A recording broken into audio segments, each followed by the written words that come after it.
In the previous lesson, Buhle overviewed the 5 key ingredients of building a healthy hybrid team.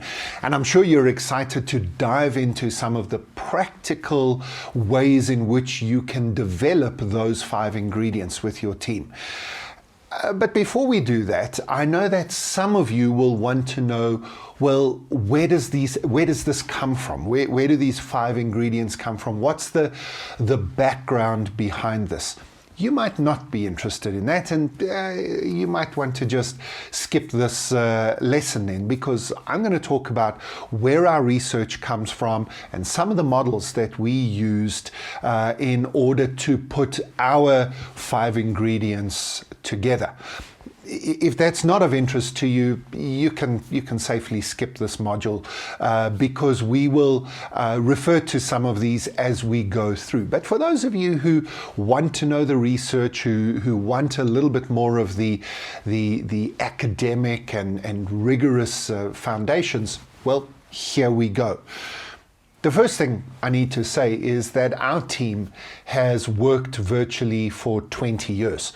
Our business, Tomorrow Today Global, has, as I record this, we're in our 20th year, just had our 19th birthday, and we've never paid a cent in office rentals ever.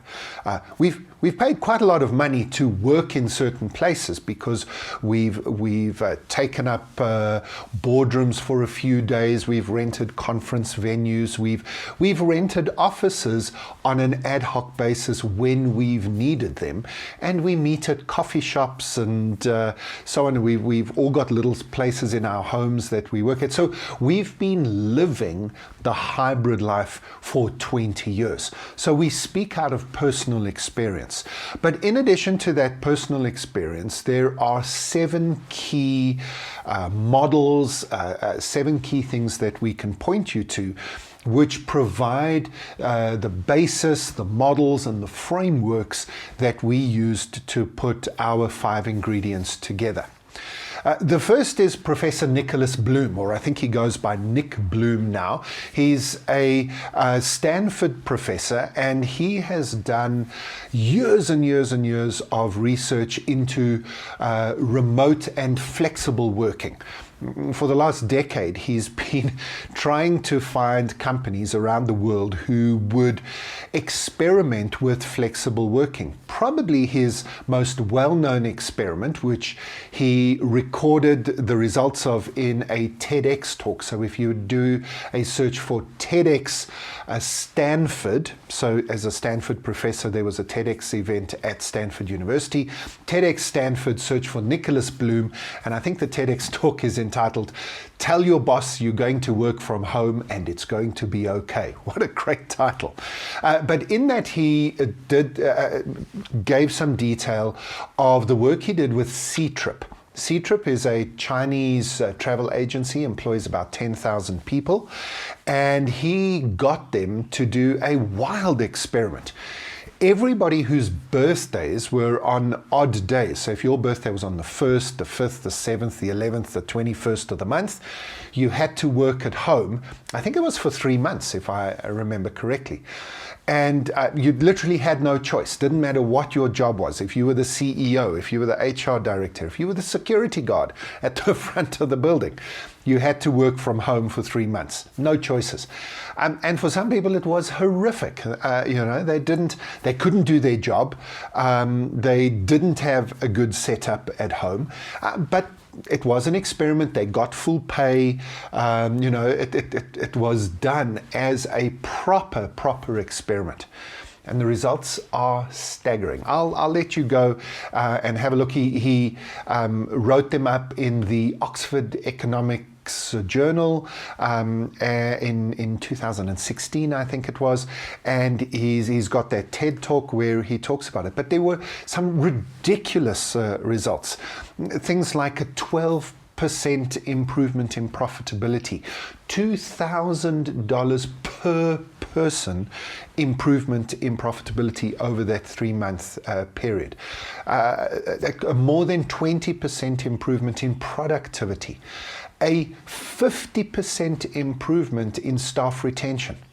That's a company that has a lot of staff turnover, and they had a 50% improvement in that. So pretty much every metric that you would be measuring improved. Then they went a step further, and after the initial experimental period, they said to people, now it's voluntary. Anybody who wants to volunteer to work from home, whether you had been working from home or not in the first part of the experiment, now you can choose to work from home now for a further 3 months. And they had similar increases again in productivity, profitability, staff engagement. In other words, just insane levels of improvement. And yes, they're a particular industry. Yes, it was a particularly controlled experiment. But Nicholas Bloom has been showing over and over again that creating flexibility improves most of what it is you want to improve in terms of productivity, engagement, profitability from your people. That doesn't work everywhere, of course, it doesn't work in every industry, but where flexibility is at least possible for some of the time. And his argument is, even if it's only 1 day a week, even if it's only 1 week a month, if flexibility is possible, then giving people flexibility always improves the situation. Nicholas Bloom. So we're huge fans of his work, and we highly recommend that you look at it. By the way, in November of 2020, Microsoft changed their staffing policy about working from home, working from office, and flexibility. They reduced it down to 6 words. We think it's worth copying. Microsoft's current policy around flexibility is provide as much flexibility as possible. Every single word in that sentence is important. As much as possible. Not everybody's, it's possible, not everybody can be totally flexible. But if people can have some flexibility, then the more flexibility you offer them, the better it will be for you. Okay, enough said on that. The second is Daniel Pink. He's an author, he's a researcher, he's written a lot of books, but his book called The Drive is probably his best-selling book of all time. The subtitle is The Surprising Truth About What Motivates Us. And again, he's got a great TED Talk. His TED Talk has actually been put into those little doodle cartoons, so it's even easier to look at. And it's a model of motivation. There are lots of different models of motivation, and you could probably use any of them and see the integration with our 5 ingredients. But Dan Pink's model of 3 areas that are key to motivation, and we've actually even used his words, which is mastery, autonomy, and purpose, is well worth looking at. And when we deal with those 3 areas, we'll also touch in on what Dan Pink, especially the area of mastery, and his view of what mastery and autonomy are. Daniel Pink, or he goes by Dan Pink now, and I would also recommend you subscribe to his weekly newsletter and get subscribe to his short videos that he produces every now and again. Really sharp guy. The third guy to mention is Matt Mullenweg. Matt is the founder CEO of WordPress. You might be familiar with the WordPress. They run a lot of the world's websites. So it's the software that runs the software that runs websites that run the internet, if you like. So, I mean, very important stuff. And WordPress has thousands of employees around the world and have never, ever had offices. They were built for remote, built for hybrid from the very beginning. And Matt has always been a thinker about this. So it was very deliberate, and he's built models to help his people with autonomy and with remote working. He developed a model called the 5 levels of autonomy, although there are actually 6 levels, and he calls the first level level 0. So it gets a little bit confusing, but you can look for Matt Mullenweg's levels of autonomy model and some of the stuff he's written and talked about as well. Highly recommended. And we'll come back to some of those when we talk about autonomy. But one of the cool things I think that they do, we'll talk about this more during the course, is that they do something like you might remember with school camps or youth camps, where at the beginning of a year, you go away for a weekend or a week together. And that time of connection with a group of people where you kind of connect in a residential camp environment, you have shared experiences, that can set up friendships and connections and can last you for the whole year. That's actually what WordPress do. They say to people, you can be completely flexible, work from home, work from anywhere, do what you like most of the time. But I think it's twice a year we want to get you together for a week at a central location. Everything they save on rental costs, they spend quite a lot of that on transporting everybody to a central location.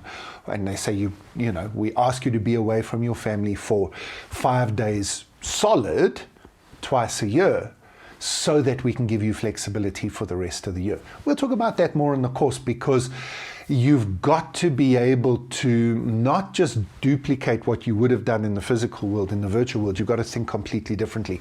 Matt Mullenweg's a good guy to look at, and WordPress is a good company to look at. There are other companies like GitHub and others, most of them in the technology space, of course. It's a lot easier for them, who've set themselves up to be virtual always, but we can still learn from what they've learned and copy some of what they do, even if we don't go down entirely. But that leads me to the next piece, which is Ricardo Semler. Now, Ricardo Semler is the CEO of a family business called Semco. It's based in Brazil. And Ricardo, I think he's the third generation of this family business. They've got a 24-hour production, factory-based operations. And 20 years ago, when he took over, he wanted to bring flexibility, some future of work thinking to Semco. And he's written a number of books, Maverick, The 7-Day Weekend, there's a thought, and a number of others actually. And they were originally written in Portuguese and then translated into English. They're not, I'll be honest with you, they're not the easiest books to read in terms of, nicely flowing English and the best structured books you'll ever read. But they are mind-blowing in terms of their thinking, their insights into the future of work. And the reason we include him on our list is because he shows that flexibility, even in a 24-hour factory environment, is possible. And it's remarkable. We're not going to go into a lot of detail on this course about what Ricardo Semler did, because companies that have production facilities that are 24 hours, we need to spend some dedicated time speaking to them directly. An online course like this is not good enough, because they need the content that we've developed customized for their particular environment. So if that's you, if you're in an environment where you want to know how do we apply hybrid team thinking to a production facility, we'll get in touch with us and we'll help you to do that. The fifth set of people we want to talk about is Steve Simpson and Steph Duplessis, who developed a model called Unwritten Ground Rules, which is about cultural change. They talk about how we measure, audit, talk about and reward culture shifting, and it's related to the way things are done around here. We'll talk about it more on the course, but have a look at UGRs, ugrs.net for more information at this stage. Then Dr. Larry Brentrow and Dr. Martin Brokenleg work with a group in Canada. They're psychologists, and they use a model called Circle of Courage. And the Circle of Courage is a model that is aimed at helping young people, especially youth at risk, move into healthy community. And the model, the Circle of Courage model, which might be the most surprising inclusion on our list of research, is a model that goes back to Canadian First Nation tribes and looks at how young people moved up from being children to being adults and what they needed to express as part of moving into community and adulthood. And we'll talk about the 4 elements of the Circle of Courage later in the course. And then finally, this one might be the most familiar model to you actually, is Patrick Lencioni's 5 dysfunctions of a team, or the 5 ways in which team culture can be developed and work. And you'll see that we incorporate some of Patrick Lencioni's work into ours. So there's the full list. Make sure that you look at the notes associated with this video so that you get links to read up more about these areas. For those of you who need to know where this model comes from, where our 5 ingredients comes from, I hope this has shown you there's a lot of work behind this. We've got a psychologist on our team who's done a master's in the Circle of Courage and some of these areas.